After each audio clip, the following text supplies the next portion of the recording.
Fastest 3 hours in actual fair and balance continues. Welcome to Midpoint. Former U.S. Senator from Florida, now chairman of the Gunster law firm, head of the LeMieux Center for Public Policy at Palm Beach Atlantic University, George LeMieux, still joins us here in the studio. All right, Senator, let's get to Florida here right now. Charlie Crist and Rick Scott.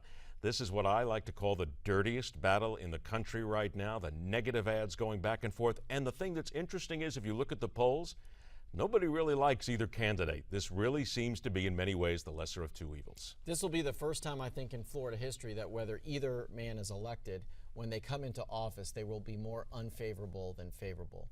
There's a lot of negative ads. I think a lot of people are turned off by the negative ads, but the negative ads work. Rick Scott has had a lead in the polls, 4 or 5 points now for about 6 weeks, but those polls seem to be tightening. But that's not surprising in Florida because we always have close elections. We're the only big swing state, and I wouldn't be surprised if this race comes down to 50,000 or 100,000 votes at the end of the day. This has got to be very disappointing, though, to both sides, certainly Republicans and Democrats, that we've come to this point in the state of Florida.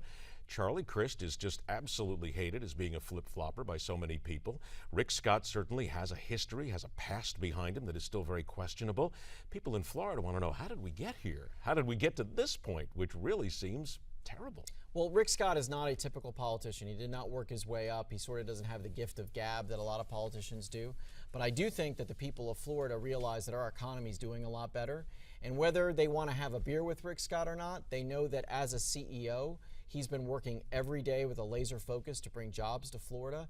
And ultimately, that's the #1 issue in this election is the economy and jobs. Florida is a lot healthier than it used to be. Rick Scott's been working on bringing companies to Florida like Hertz, the rental car company, located from New Jersey to Southwest Florida. He's on the phone every day trying to bring new jobs to this state. So I think at the end of the day, the voter will go in and they'll vote for the person, maybe not the one they want to have a beer with, but the one they want doing the job. And I think they'll see that Rick's been doing a good job. Midterms, here we go. Let's see. Alaska, Arkansas, Louisiana, North Carolina, the 4 I know that you wanted to quickly focus on. Interesting that Alaska has come in here really as a big state. It has, and you know, the Senate is the place where it doesn't matter whether you have a population of 500,000 or 5 million, you get 2 Senate seats and they all count equally. So Begich is in trouble in Alaska. I think that right now, for sure, the Republicans are going to pick up 3. They're going to pick up Montana, South Dakota, and West Virginia. Those are empty seats, open seats, Democrats retiring. Romney won by double digits in those states. But North Carolina, Hagan seems to be holding on. She's about 4 points up. But that's a state that should go Republican. Louisiana with Landrieu, she's in trouble. Arkansas with Pryor, he's in trouble. So there's a good group of states. Republicans need 6 to take over. If it's 50-50, Democrats stay in charge because Joe Biden cast the deciding vote and Harry Reid gets to be the majority leader again.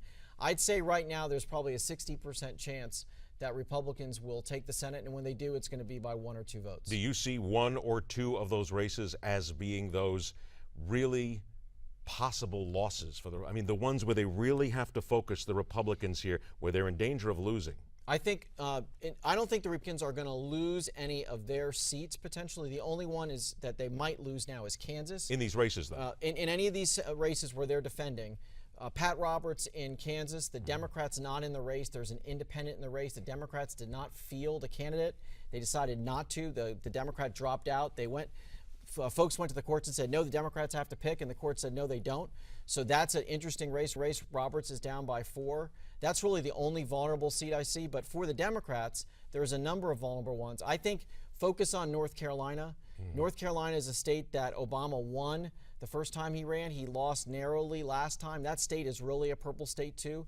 If she holds on, Hagan holds on in North Carolina, hard to get to the 6 or 7 votes you need to take over in the Senate. Got about 60 seconds left. Who, in your opinion, replaces Eric Holder?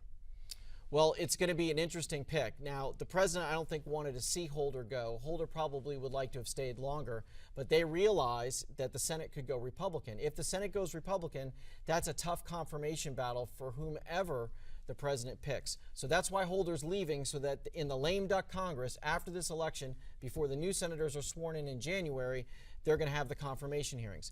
I think Perez, the labor secretary, has the best shot at it. He is a former civil rights lawyer, former prosecutor, went to Harvard, sort of in the club with Obama. I think Obama wants the attorney general to really hold his beliefs like Holder did. So I think the money's on Perez. Think it's going to be that easy to find somebody to carry the water like Holder did, because he really did a good job. You've got to have someone who starts on your same song sheet in terms of beliefs, and Perez has the same ideology, and plus, Perez has already been confirmed for a cabinet level position. It makes it easier for him to get through the second time. Outstanding. Senator, thank you so much for coming in today. Please come back again and talk politics with us again. I appreciate it. Because it's always fun.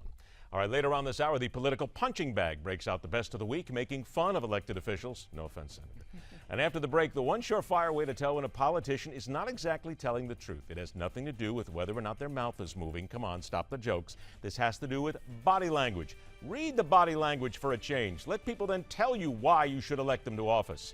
We'll show you some examples and a whole lot more when we continue on Midpoint, where we question everything.